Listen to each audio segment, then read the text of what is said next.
Hello and welcome to another episode of I Remember the Inland Empire. Of course, the focus of this YouTube channel is to spotlight iconic people, influential people, and iconic businesses that have been present in the Inland Empire. And we have come across some very interesting stories like the one that you're going to hear today. The focus of today's discussion is going to be about a fellow named Dick Noggle. Now, Dick Noggle was a very innovative, entrepreneurial sort of personality who was one of the co-founders of Del Taco, the fast food chain, and eventually a fast food chain that was in his name, Noggles Restaurants, and they began to proliferate all over the Western United States. So today we're going to have a conversation with Dick Noggle's grandson, Bill Noggle, and thank you for joining us, Bill. I appreciate you guys finding me and having the opportunity maybe to share the real story with you guys. Well, that's really the goal of today's discussion. You were very close to your grandfather, even as a young boy. You were working in his restaurants, and of course, there were many teachable moments that you referred to in a very excellent book that you published a few years ago that's called The Effect. And so we're going to talk about your grandfather and the evolution of an iconic business in the Inland Empire today. So as I understand it, your grandfather, Dick Noggle, worked for an organization called the Army and Air Force Exchange Service, which was mostly in Europe. And so that's where your grandfather, I guess, cut his teeth on restaurant operations, food preparation, and also food delivery. So I believe he was in that role for, what, a dozen years or so? No, he was in that for over 20 years. And his biggest thing when he was setting up operations, and the one thing I remember him teaching me, it was always about time and motion studies. Everything that he did, the way he would design a kitchen was based on time and motion studies. So he would sit and watch how people worked at something that he had designed. And the thing that brought him the success that he had was when he was designing these military installations, he had to serve thousands of people in a short period of time. They would only have 15 or 20 minutes to eat their meal in a commissary and get out. So there wasn't long waiting in line. Food preparation had to be there. You couldn't just wait for something else to be fixed. And so they would have huge traffic in short periods of time. So his expertise then was in managing large groups of people, feeding them in a short period of time.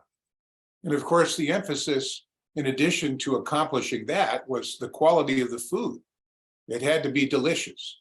Not only was it quality, and that's one reason my grandpa was so chubby. He would always go walk around and taste everything. He had to taste it. If he didn't like it, if it didn't have enough salt in it, he was always tasting the food. It didn't matter where it was. And so, I mean, that's one of the reasons why it's a little bit overweight, but it was the taste and the quality. But to go along with that was cleanliness. Cleanliness was a big deal for him. Now so after his 20 years, mostly working in Europe in the role that we just discussed, he made it back to the States. And I believe that he was a consultant for a few different restaurant operations because of his expertise and experience with his. Well, after the war, they brought him back from Europe, and he had done such a good job that he was responsible for the 11 Western states in feeding all the military from Alaska. And his last was here in Texas, was at Fort Hood, which is one of the largest Army locations. But that's also how he became familiar with the desert, Yermo Barstow, and that's why he always loved going to the high desert areas.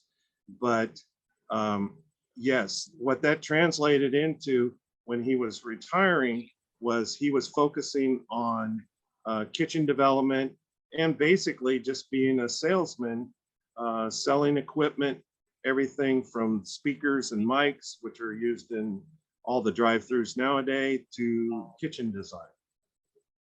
So let's fast forward to, he ends up getting involved with some other people, investors, and opening a restaurant in Corona, right off of the 91 freeway, which essentially was the first Del Taco restaurant. Is that correct? Well, basically what happened was he met a gentleman, designed the kitchen, and the restaurant was called Del Panther. And he had a simple menu. There was only a few items on it, but it consisted of the tacos, and I'm not even sure it even had a burrito at that point in time. I know it had tacos, tostados, and on the other side was hamburgers, which was always his biggest thing. And that's where he designed the twin kitchen concept. And what happened at that Del Panther restaurant, in the old days, if you remember the 91, cars would line up, backed up onto the 91, getting off of the Lincoln off-ramp. And that's when the state came to him, and that's when Hackbarth and Jameson came to my grandfather, because they were kind of watching what he was doing.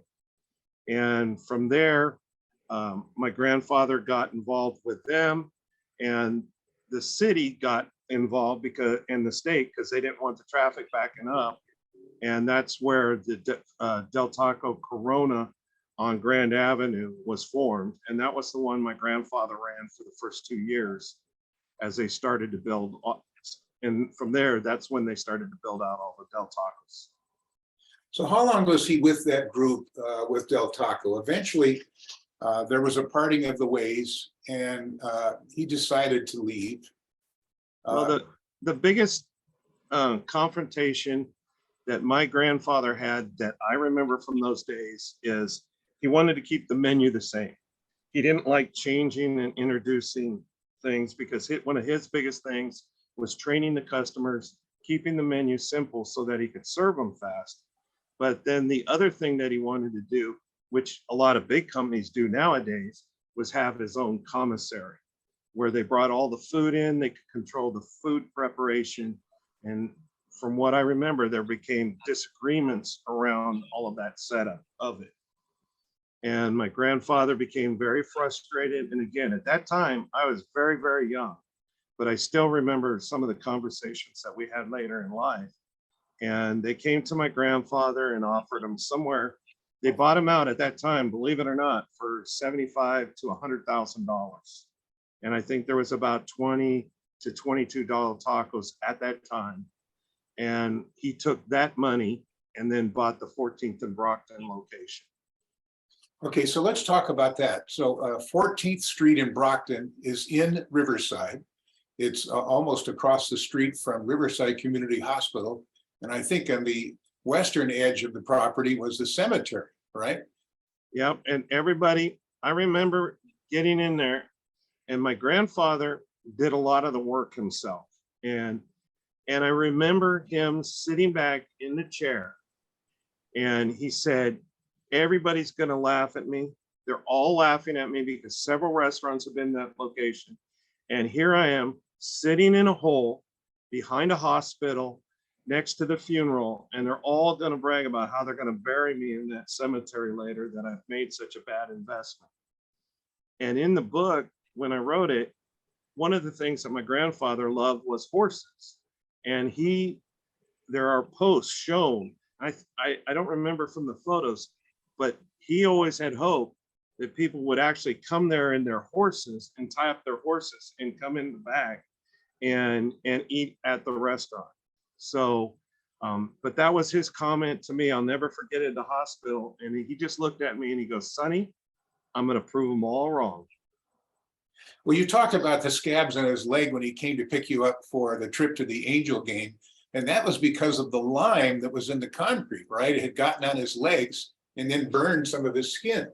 Correct. And to be honest, that's how ornery and cantankerous my grandfather was. If he didn't think something was done right or being done right, even if he didn't know for sure, because he definitely was not a construction guy, he would jump in the middle of it and just take over. So here he is. He bought a restaurant location that was considered a backwater place. There had been a few failures previously at that location, but he was hell-bent and determined to make this location work. And I think if you look at it today, right across the street was a huge clientele, a potential clientele who worked at the hospital. There were probably, 1,000 people who worked at Riverside Community Hospital? Well, it wasn't only the hospital, you had RCC, you had the college there. But what my grandfather was looking at is there was always difficulty once they got busy getting people into the restaurant. But when they got out, they could go two different directions without almost any traffic. So if you're familiar with the area, if they came out and went left, there was almost no traffic. So he was able to get the people, once he got the people in, he was able to get them out. Okay, so quick service, easy access, easy departure. So why do you think that your grandfather succeeded with that location when so many others previously did not? And this is one thing that people don't realize, I think, when you're going into a restaurant situation. I'll give you a perfect example. Last night, I had dinner at a restaurant in Texas, and it was by the guy that started Del Frisco's. And the attention to service was utmost. They had 12 times, 15 times before we even ordered. The manager, the assistant manager, the owners came up to the table, asked how we were doing, if we needed anything, how everything's going. So attention to the customer was his number one focus. Number two, of course, is the menu and the food, prepare it fresh, hot, and keeping the place clean at all times. But some of the little hidden things is the restaurant, of all things, I think I mentioned this to you before, and it's probably not the right word. It's like a circus. But when you go to a circus, they had 3 rings, and there's always something to keep your attention going. And that was his big thing, is he was like the ringleader or the master of his circus. There was always excitement. There was always movement going on. And I think that's what drew a lot of people besides the food to the restaurant at that point in time. Well, it seems like his attention to detail was incredible. Every aspect of the operation he paid attention to. And then you said what, time and movement? Is that what? Everything was a time and motion study to my grandfather. So he would analyze, the equipment was in certain places. People were standing in certain places for certain reasons. I'll never forget that my grandfather hated anybody coming in. We didn't take any deliveries or orders between 11 and 2. People would want to come in and talk to him between 11 and 2. I remember one day this poor banker stuck his head in at around 12 o'clock and said, "Hey, sir, I want to talk to you. I can't use the words on your podcast that my grandfather said, but basically, get the hell out of here and don't bother me. If you want to talk to me, I'm available after 2 o'clock." So his main focus from 11 to 2 was on the customer 100%. So when you talk about these, would be deliveries of supplies or salespeople who represented some of the vendors? They learned pretty quickly that between 11 and 2 is not when you came to talk to Dick Noggle. Right. His focus was on the customer and motivating the employees. And that's all that he cared about. Well, let's talk about employees.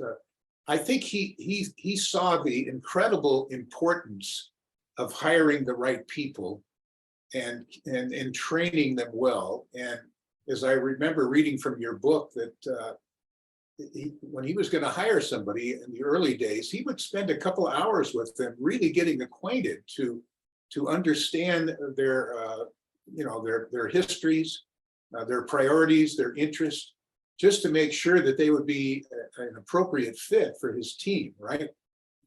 Yes, even back then when it was less than $2 an hour, if you can believe that, And you know, I was happy when I got my first raise from $1.65 to $2.12 or whatever it was at that point in time.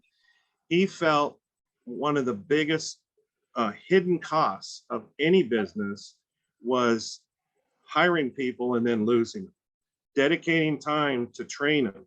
And so the easiest way to explain this is when my grandfather died, and at his funeral, he had people that had worked in a fast food restaurant that he hired and retired and had worked for him 15, 20, 25 years.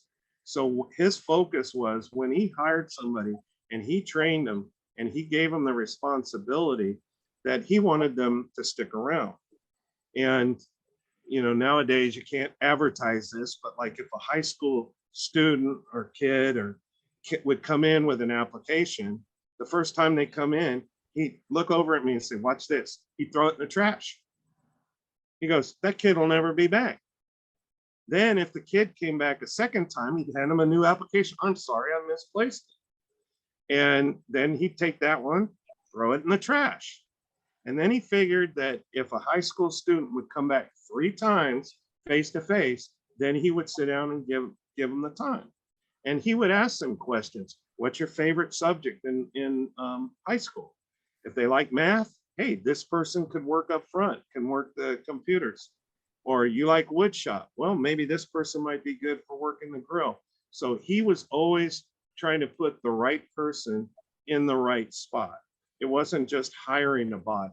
He was looking, and there are many, many people, I'm sure if this podcast gets seen, that worked for my grandfather that ended up going to college, that worked Noggles, not only through high school, but through college, and were even successful in other restaurant chains. Well, it seems like the trend today at many restaurants is to really be understaffed. You just you load up people with responsibilities. But your grandfather never hesitated to make sure that the staffing was appropriate, right? Well, here's what's funny, and this will tie back into the story you were asking me a little bit earlier when the guy stuck his head in the window. He was a banker, and the banker wanted to loan my grandfather money. And my grandfather looked at me and goes, when you need the money, they never give it to you, right? So now I really don't need him, but I'll go talk to him. And then the first question, I remember he said, Sonny, come out and sit with me. And that's what he used to call me, Sonny. Come out and sit lunch with me. And sat down with the banker. And then the banker, first question out of his mouth was, do you really need all these people working in here? And my grandfather just looked at him. I can't use all the words he said, but he's basically, that is the dumbest question someone could ever ask me. Do I need all this business? And the banker just sat there with his eyes open and jaw dropped, didn't know what to say. But my grandfather knew that if he was going to serve the customer, he says, if somebody's on a 30-minute lunch break and I got 20 cars in line, I got to make sure that they've got their food in 5 minutes or less because they don't have a lot of time to eat and get back to work.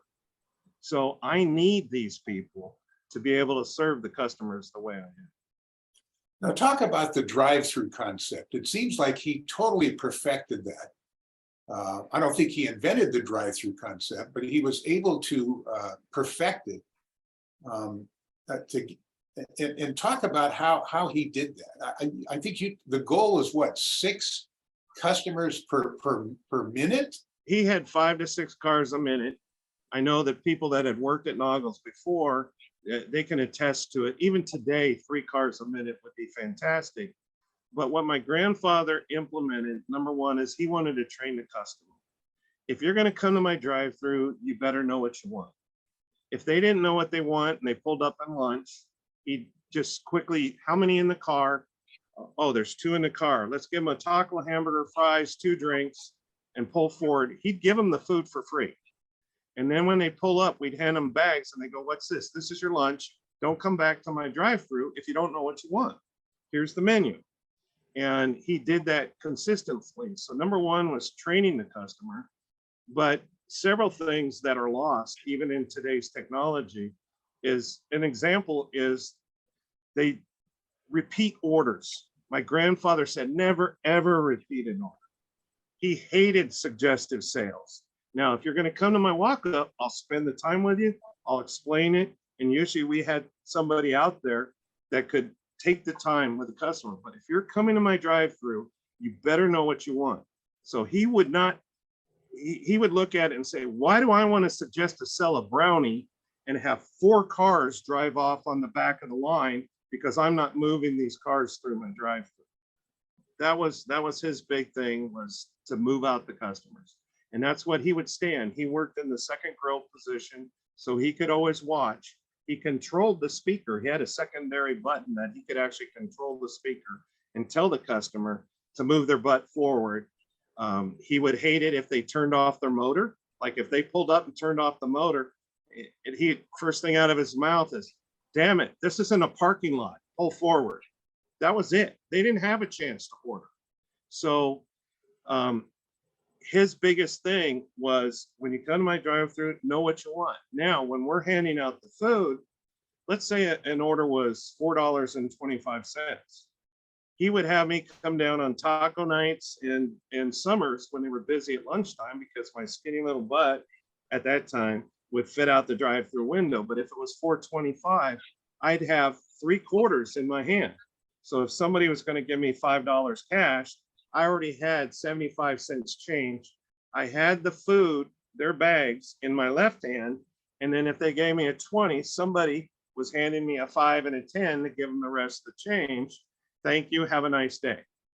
And so it was a concept where everything that he did, there was timing to it to expedite the whole process. But you would be surprised how many people would have exact change when they came through and have it ready.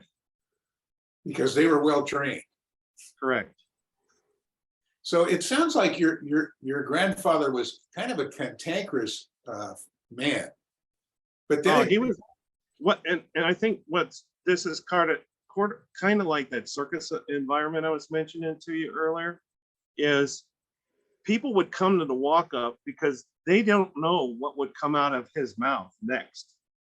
You know, it didn't matter if he was cussing or swearing. It's like, what is that ornery old guy? I would have people tell me, how can you work for that ornery old man in there?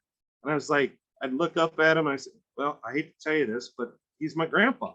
I don't have a choice, you know. But the thing is, and then you look at him and say, how was your meal? How was the food? And, you know, everything else was good and they enjoyed it. So, but he created that environment. Well, in spite of his occasional shortness or grumpiness, he really developed a loyal clientele. In your book, you talked about an experience, if I remember it correctly, was somebody was walking up to, the walk up, and then they abruptly turned and then started to leave, and he went out, followed them to know what the problem was. And I guess he talked to them for several minutes, maybe an hour, and then eventually provided some food. But the reason the guy had turned around in the first place was because he'd forgotten his wallet.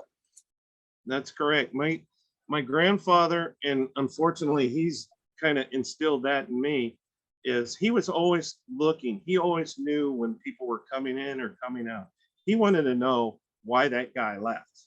And a lot of times, it was funny, a lot of times people do forget their wallets or don't have the money. And the first thing he would do is, hey, here's your food, here's your meal, you drove here.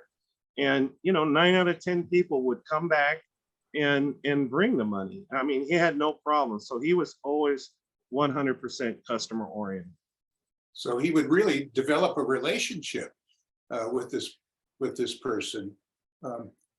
I know he was a very generous man, especially to the Scouts. And I understand that you are an Eagle Scout, which is a big deal. Over my lifetime, I've met many people who participated in the scouting program and who are Eagle Scouts. In fact, I worked with a guy named Rick Dees for 20 years. And I remember, after personally emceeing a luncheon for the Scouts in Orange County, I mentioned it to Rick Dees, and I said, you used to be an Eagle Scout. And he immediately corrected me and says, not used to be. Once an Eagle Scout, always an Eagle Scout. And I have met many CEOs, leaders of companies who are Eagle Scouts. So I congratulate you on that. And I know that your grandfather really appreciated the scouting program. Yes, he did. He appreciated it. He pushed it.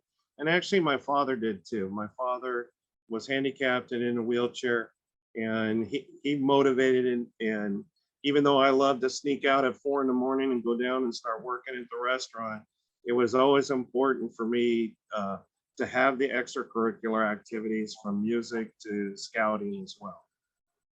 Well, in addition to scouting, he was very supportive of what the local service clubs and baseball, little league teams, and He liked the VFW, and he was particularly fond because he was not a rich man. He didn't grow up with many resources and actually was extremely poor.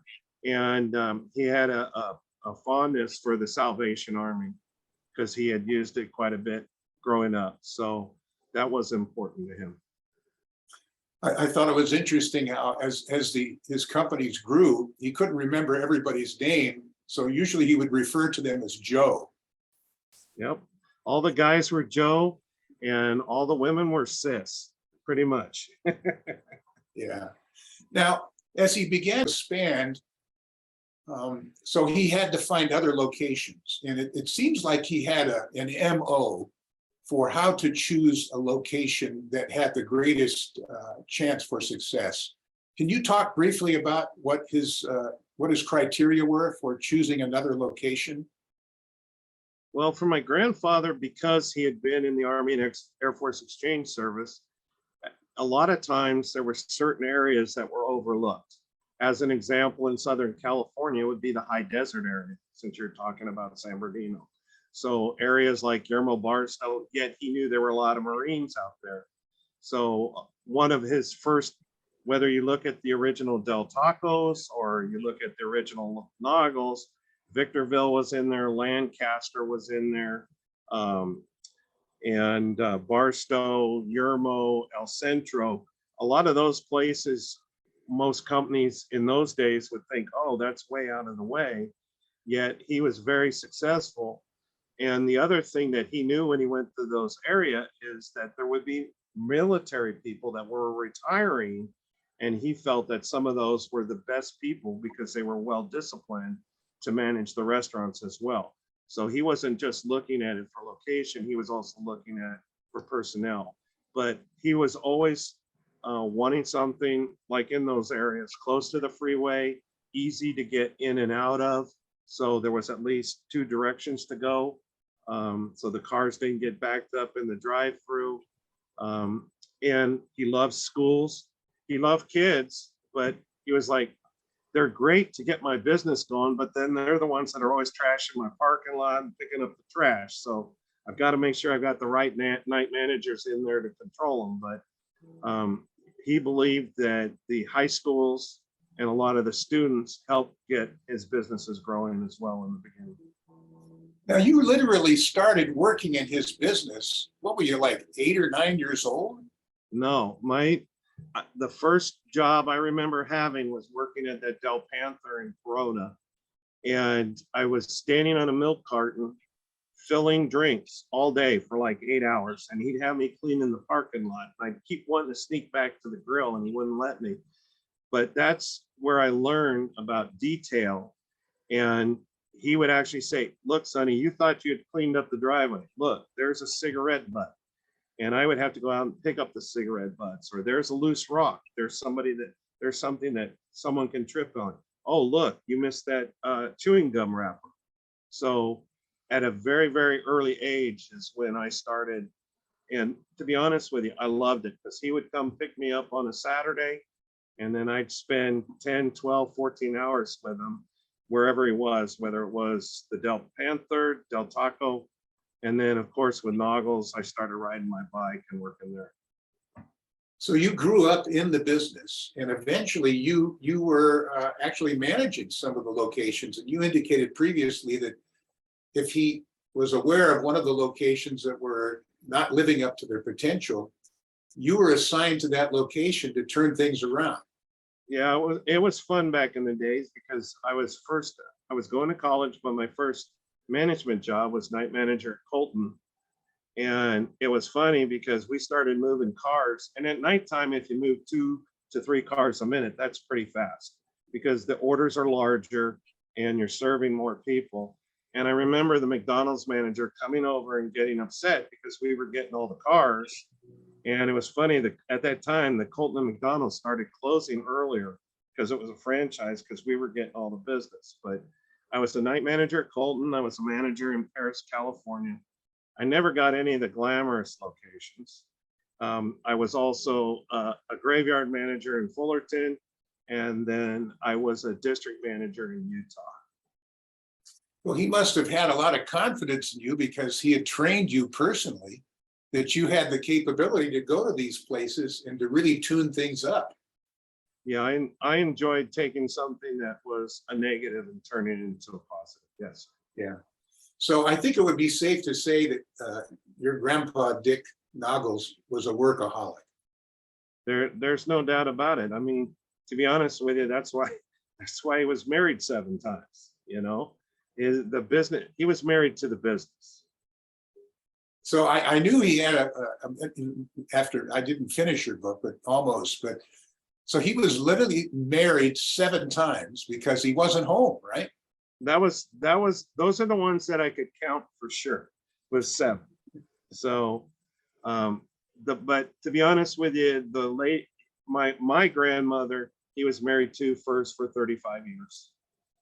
But the lady that, if he had met her, the last lady that took care of him when he became ill with dementia, she was a great woman and took care of him in the final days. Yeah. Now, how many locations did Noggles end up having? Well, once Harold Butler moved in, I know that there was over 200 locations at one point. So let's talk about Harold Butler, who was really the founder of Denny's restaurants, right? Yes, he was. And then tell the story of how your dad met Harold Butler. Harold Butler would come driving through, and I remember this because I was the skinny little guy sticking his butt out of the drive-through window. Would come driving through in his limousine, which could barely make it around the speaker in the corner. And then they would pull up in the drive-through. I wouldn't talk to the drive-through. It'd be Harold Butler. And I remember one of the first times he pulled in with the limousine, gave me the money, told me to keep the change, gave him the food. And then he said, I want to talk to the man back there. I want to talk to the owner. And my grandfather told him to, again, I got to figure out how to say this. Basically, get the hell out of here. You're slowing things down and you're taking room of 2 cars in my drive-through. And, but eventually Harold Butler drove through enough times, figured out that he had to come in after 2 o'clock in the afternoon. And then one day my grandfather stepped out back with him and jumped in the limo. So Harold Butler apparently had a ranch that wasn't too far from your 14th and Brockton location, right? It was somewhere in Riverside County, I guess out towards March Air Force Base. Exactly. It was out towards March Air Force Base. He owned a lot of land out there, orange groves at the time. And eventually my grandfather and he became friends over time. So then it's interesting how you talk about their relationship, is that it was really a seduction on the part of Harold Butler, because he saw the potential of the Noggles Restaurant concept, and he saw the absolute commitment that your grandfather had to perfecting the business, and of course serving the customer and making locations profitable. So, but he said there was a process. Eventually, first he was invited over to the ranch, and then I guess Mr. Butler had horses, and your dad he liked horses, and so I guess Mr. Butler told him that he was welcome to ride any of the horses anytime he wanted. And so that was the beginning, right, of the seduction, where eventually I think that Harold Butler had a hacienda in Mexico and invited your grandfather down there. And yeah, and he had a yacht, and a lot of that stuff enticed my grandfather. It was new. It was new to him. The whole goal was he was going to take them nationwide. my grandfather was more, unfortunately, he wasn't like the founders of In-N-Out, which was slow growth and, go slow, pay your bills, own your land and your equipment. He wanted to be more like the Dave Thomas of Wendy's.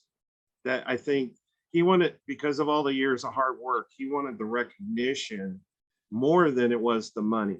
The fact that this is something that he built and that he designed, and Harold Butler knew what buttons to push. And I knew towards the end, my grandfather grabbed me one day and he says, "Come here, I got to go look at this." And it was a different concept. And it was just a concept that was set up in Santa Ana, just like the old McDonald's. Burger, cheeseburger, fries, and a drink for, I guess it was like $1.50 or $2 at the time, and cars were lined up. And I looked at my grandfather and I just said, "What are we doing here?" And he goes, "Well, Harold Butler's looking at this." And I just looked at him and I said, "What are we doing here? Why are we looking at this? You've got your own concept." And he was sort of at a loss for words. And I think that's kind of when he started to know things were at the end for him. They were kind of shuffling him to the side. I think the term common sense was something that was very, very important to your grandfather. A common sense approach to challenges and problems. Can you talk about that? Well, my grandfather felt that either people have common sense or they don't have common sense. And what that means is an easy way to figure things out, something that's simple, something that's uncomplicated. And so anytime something difficult came out, he wanted to find a simple way to solve a problem and not create a bigger problem, but solve it and find a way that was easy to explain something to someone at a first grade level. So common sense to him meant taking something difficult and making it simple. And he just thought that some people have that and some people don't. And he would throw in the fact that emotions aren't involved in that. He said a lot of times people let emotions get in the way of common sense. So he just wanted to come up with a simple approach to any problem that came up. Well, talk about what happened. It sounds like that he did eventually work out a package with Harold Butler to expand the operation. And then what happened after that? Eventually, he was, I don't know if you would use the word eased out of the business, or his age caught up to him, or what happened? Well, I don't think his age caught up to him. My grandfather was, and this is where I was just talking about the Dave Thomas at Wendy's, is my grandfather, as I mentioned in the book, was not an educated man. He didn't even have a third or fourth grade education. He was from the school of hard knocks. He learned everything the hard way. But as an example, on the 14th and Brockton location, this is just one thing that happened to him. My grandfather, his biggest thing is he wanted to have $1 million in the bank when he left. And the 14th and Brockton location, Harold Butler set it up. And this is what my grandfather asked for, is my grandfather put like 150,000 into it, but he wanted a guaranteed 250,000. Now, in my opinion, if Harold Butler was taking care of my grandfather, he would have said, well, 250,000 is the minimum, but let's base it on fair market value later. And I remember when all the clauses that Harold Butler and my grandfather had signed on and everything, it's his responsibility to have an attorney. But I remember when I would, because he would always, it's funny because he would always come share this stuff with me later. It was one of the few times I saw him in tears, is at the closing table when he got his $250,000 check for the restaurant. The other management people at Noggles were laughing at him because they sold it for like 1.2 or 1.4 million and took that money and actually waved the check in front of my grandfather. How such a bad deal he made. And so I don't know all the details of it at that point in time, but that's just an example. Now, Harold Butler did give to my grandfather exactly what he asked for. But in my opinion, he didn't have my grandfather's best interest in mind. Well, I believe that your grandfather was a product of the Depression. So $250,000 was a lot of money. A lot of money. Correct. And, having $1 million. And when he was done and all said and done, he did have that. But that was the thing is let me go back and try to explain this a different way. I remember when my grandfather sat with the Snyders of Mr. Snyder of In-N-Out Hamburger. And I remember sitting at a picnic table, and I was real little. Again, this was like 5 years old. And my grandfather was cussing, and Mr. Snyder just looked at my grandfather and grabbed his hand and said, "Sir, I respect you. You're helping me here with this one situation that I've got. But if you're going to continue to cuss and swear, I can't sit here anymore." And all of a sudden, my grandfather had the ability, like a chameleon, to completely change his look, his attitude. It's one of the first times I never heard him cuss anymore. They sat there and they laughed together. But I do remember my grandfather talking about this several times.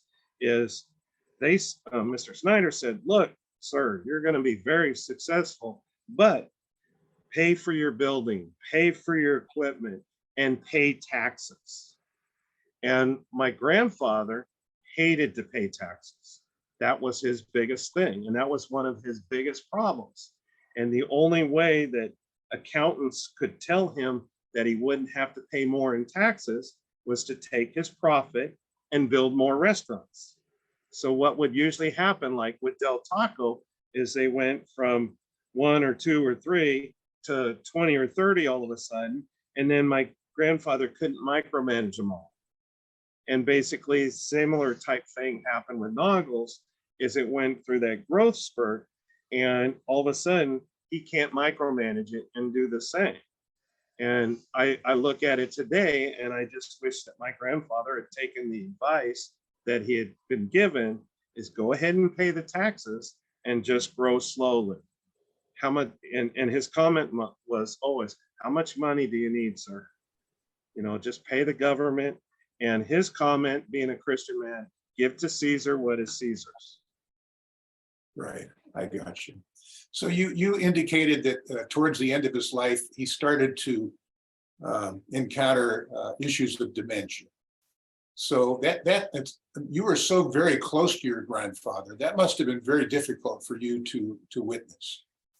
It was tough because we knew that dementia had hit, and I mentioned this to you earlier, but he had pulled over to the center divider, and I was the one that got the phone call from the Riverside Police Department, and he didn't know where to go. He didn't know where he was. And so I took him back over to the mobile home that he was staying in with his wife at the time. And ever after that, he didn't drive. And the saddest part is here you have a guy that was loved by his employees, and over the last 4 to 5 years, no one went and visited him. No one went and saw him. He was there by himself.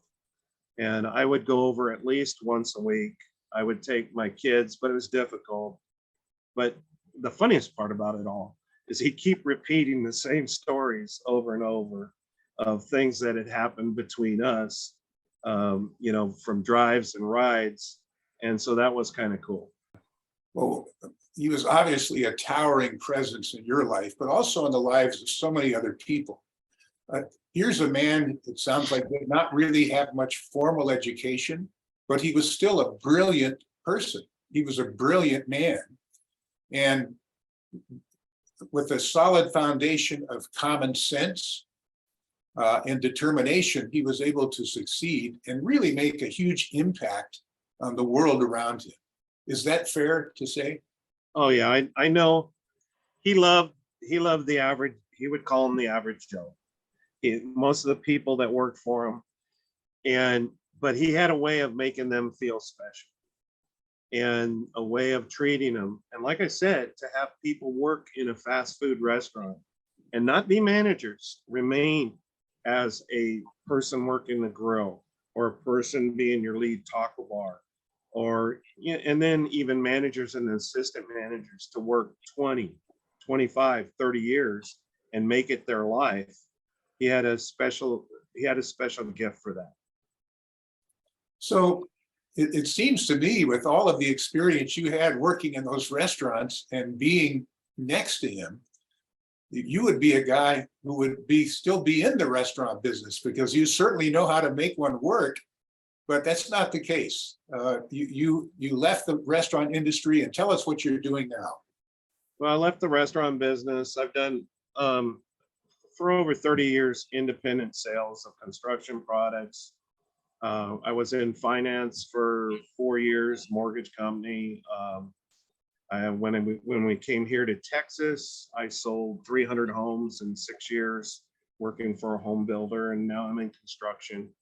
Of course, part of my dream has always been going back and owning a restaurant.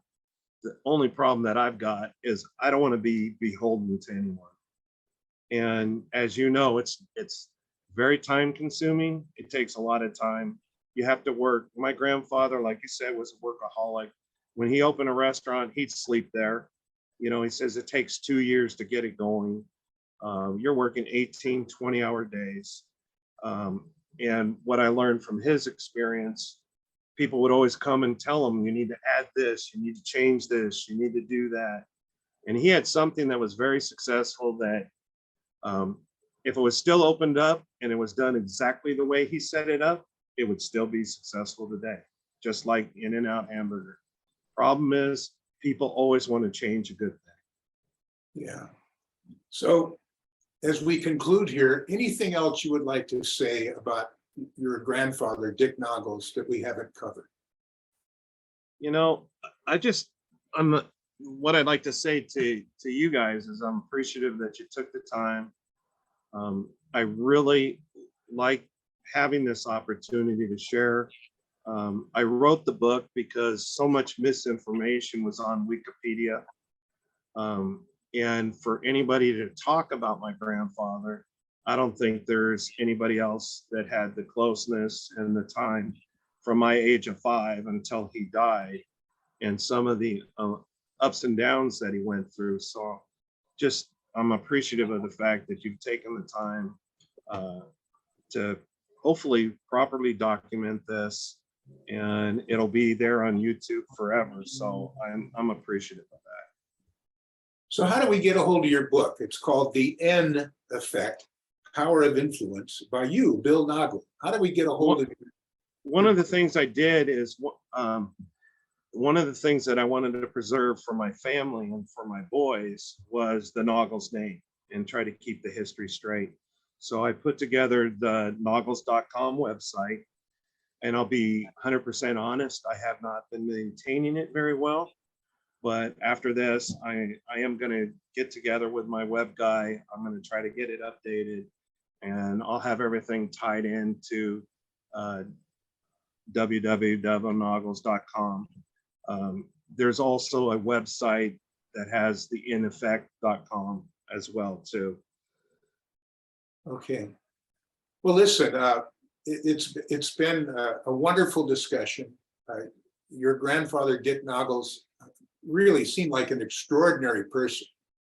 I wish I could have met him, but in reading your book, I feel like I know him, and now I know him even better because of the stories that you've shared today. So, well, that was one of the key things I tried to do, was have some stories in there to kind of highlight and show what some of his personality traits were. That's great. All right. Well, thank you again, Bill, for sharing your time and your stories, and continued success. I hope that you do have an opportunity someday maybe to operate and own another restaurant. And we'll just have to see what happens. The Noggle name will continue.